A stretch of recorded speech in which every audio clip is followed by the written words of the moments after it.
Luke Littler's demolition of Gian van Veen in the World Darts Championship final. The Sunday Telegraph goes with Luke's 1 in a million, as you can see there. And we said it in the titles there, Jonathan. You were basically there for an incredible few weeks and a finale which was really an exhibition of darts from Luke Littler last night. Yeah, I mean, look, I think we all wanted a slightly closer, tighter contest. I think we all convinced ourselves a little bit that it might be, especially the way that Gian van Veen beat Luke Humphries, beat Gary Anderson in the quarters and the semis. You know, he's capable of averaging 105, 110, and he's the best, statistically the best doubler on tour, and he just didn't hit those heights. He played all right, you know, but I think we underestimate, I think, the extent to which Littler can put players under pressure and almost force their game to crack. That's essentially what happened to Van Veen. The way that if you're sitting on 90 or 100 or 110, you know that you have to take that out, and the pressure of doing that leg after leg, set after set, that's the genius of Littler. It's the consistency on the scoring, but it's also the knowledge that if he's on a single to double, you're not coming back to the board. And I think over time, that pressure just built on Van Veen. It's been a fantastic tournament for him. He will kick on from this. He's the new world number 3. But for Littler, who I think he could basically take a year off and still be world number 1, which I think is a measure of the way in which he's reshaped the sport, not just the industry of it, not just commercially, but he's setting a standard that I think it's really hard for anybody to live with him. We'll come to the commercial side in just a moment, but Charlie, I'll call you by both names, so we've got 2 Charlies here. Charlie Wyatt, the genius of Luke Littler is what Jonathan Liew was saying just there. What are we witnessing with Luke Littler just now in this sport?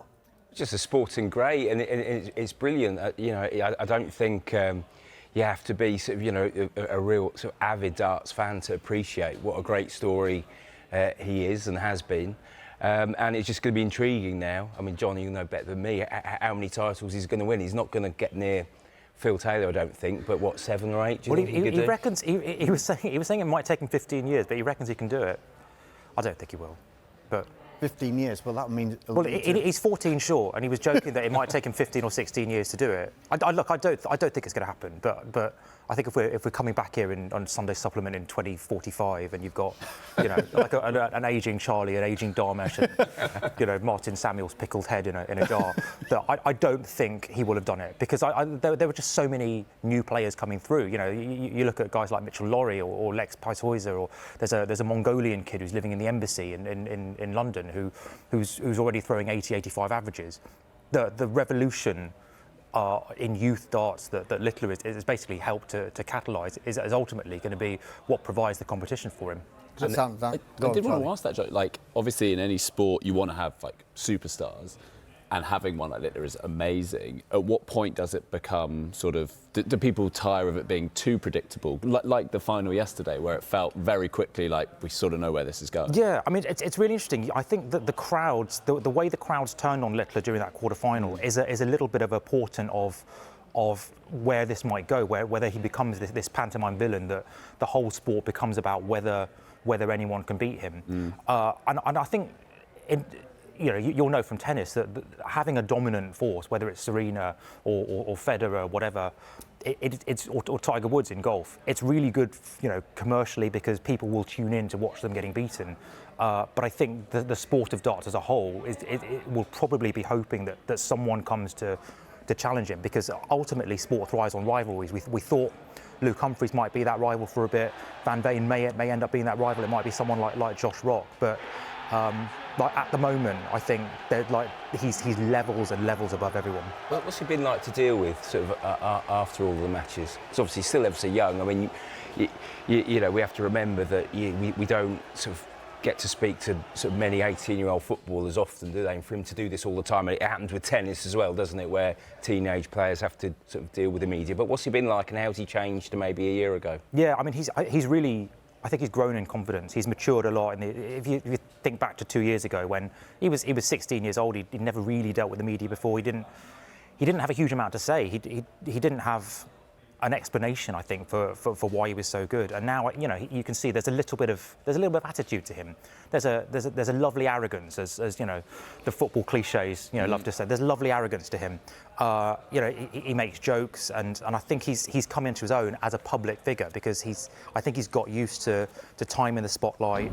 The questions and the scrutiny of him doing press conferences, doing, you know, videos for the internet and things like that. So I think that part of his personality is something that's really developed. The headline in the Sunday Telegraph was 1 in a million, but that's to do with the prize money that he won. It was £1 million.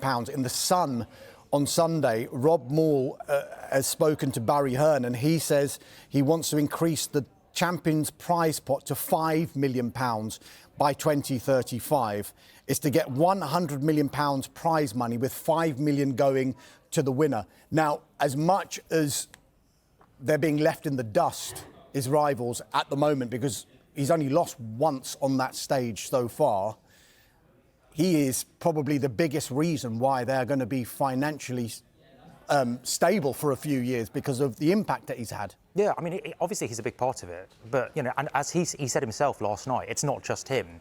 There are 127 other players on the tour. He needs people to play. So I think there was a little bit of an issue in the sport at the moment about how that money gets distributed. And I think a lot of players feel that this big headline figure of £1 million has come, I think, a little bit at the expense of, and again, this is a parallel from tennis, whether the players who are ranked 30 or 40, 50 in the world are able to make a sustainable living out of it.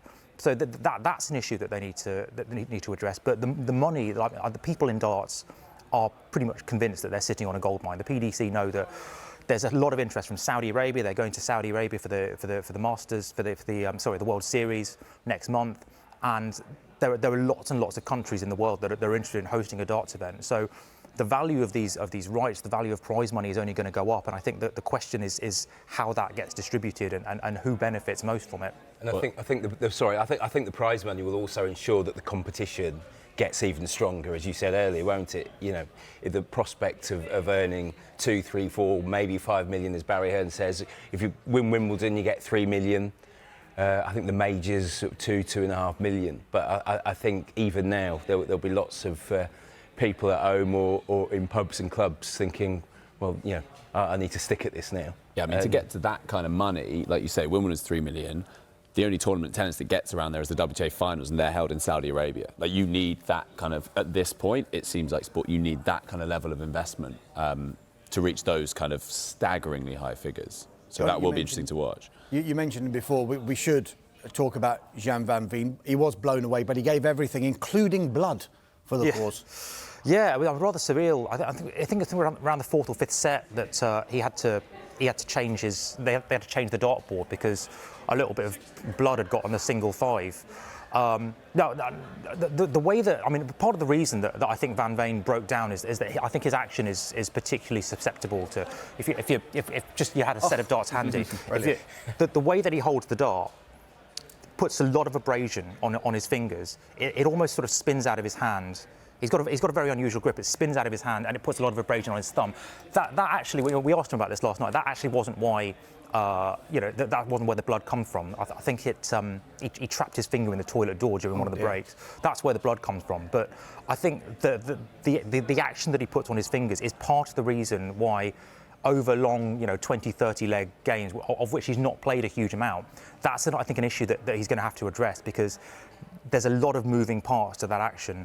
And you can see, you can see in the 5th, 6th sets that first start was being dragged low, and I think he needs to play more and more of those longer format games in order to develop a sustainable action. Yeah, an incredible night of darts, incredible few weeks of darts at the Alexandra Palace, and Luke Littler coming out on top.